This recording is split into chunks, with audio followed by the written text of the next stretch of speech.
How's it going everyone, Brainchild here, and in this video we'll be taking a look at any potential differences in gameplay performance between games on the original Switch and the new Switch hardware.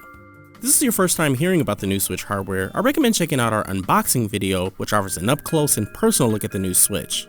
Now before we get into the results of our frame rate analysis, I want to preface this video by saying that while we can't help but be curious about any performance improvements provided by the new Switch hardware, Nintendo has never officially promised or claimed that the new Switch will offer any enhancements beyond improved battery life. In essence, this analysis was conducted purely to satiate our curiosity. I should also mention that our frame data was captured from a single new Switch unit and may not necessarily reflect the results from data collected from other new Switch units, depending on what variables may have affected the results. Now with that out of the way, let's have a look at our findings. First up is Breath of the Wild. Now, for the most part, the performance is pretty similar on both models, but there's one area in the game that we consider to be a bit of a stress test on the original hardware, and that area is none other than Korok Forest. So we decided to run a few tests there to see if we could find any differences in performance. Here we can see both models perform similarly, up into a certain point where it would appear that the original Switch briefly pulls ahead in this area. Then, a few seconds later, the performance for both models reaches a point where they can be considered to be in a margin of normal statistical variance. It should also be noted that the performance dips in Breath of the Wild can be a bit exaggerated due to the game likely using double buffered VSync, which forces the frame rate to stay around the 20 FPS mark even if it dips only slightly below 30 FPS. So in a comparison video where one sample performs slightly less than the other in actuality, the difference will seem larger than it actually is, as a result of the game's internally forced synchronization.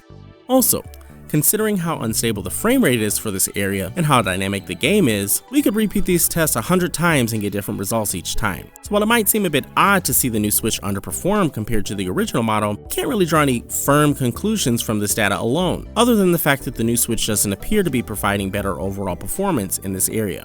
Having said that, this is basically a worst case scenario test, so we also ran some tests using a few other games as well. Next up is Xenoblade Chronicles 2. Similarly, the new Switch appears to dip lower than the original Switch in certain spots, but not by the margins that we saw in Breath of the Wild. For the most part, the performance is very similar between the two models when you account for the fact that there is some variability in the gameplay. And in an open environment like this where the frame rate isn't completely stable, there's bound to be some fluctuation in the results. Nothing too concerning here. For our final preliminary test, we use Super Mario Odyssey. Here we can see some occasional fluctuations as each model alternates between holding the top spot for the highest average of frames per second before finally leveling out to a steady 60 frames. It should be noted that, like the previous examples, the gameplay between both videos is not perfectly synchronized, and there may not actually be much of a difference in frame rate here at all. So at this point you're probably wondering, what's going on? Why is the new, improved Switch underperforming compared to the original? Well, we're not so sure that that's the case at all. While it's true that there are times where we can see the frame rate on the new Switch dip below the originals, it's also true that if you record footage in an area with an unstable frame rate on different occasions, you will likely end up with one outperforming the other at times, even if both recordings were captured on the same system.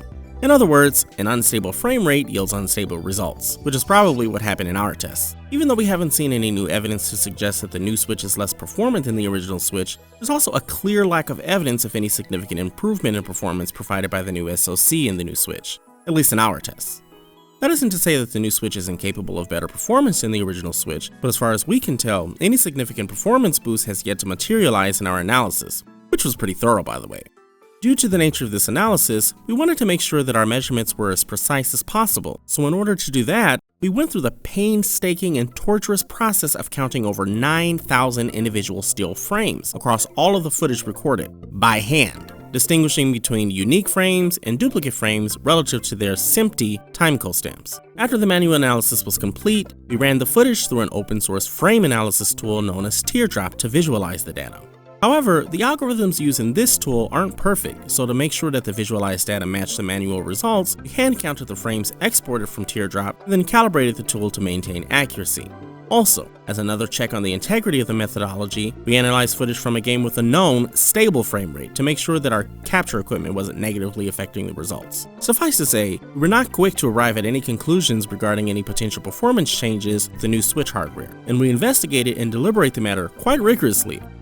At this point, what we can say is that we haven't seen sufficient evidence to suggest that the new SoC in the new Switch, and by extension the Switch Lite, provides any noticeable increase in performance over the original Switch hardware. So we're pretty comfortable in concluding that current titles on the Switch will not receive any performance boost, at least as is. For now, the increased battery life appears to indeed be the only notable improvement with this refresh.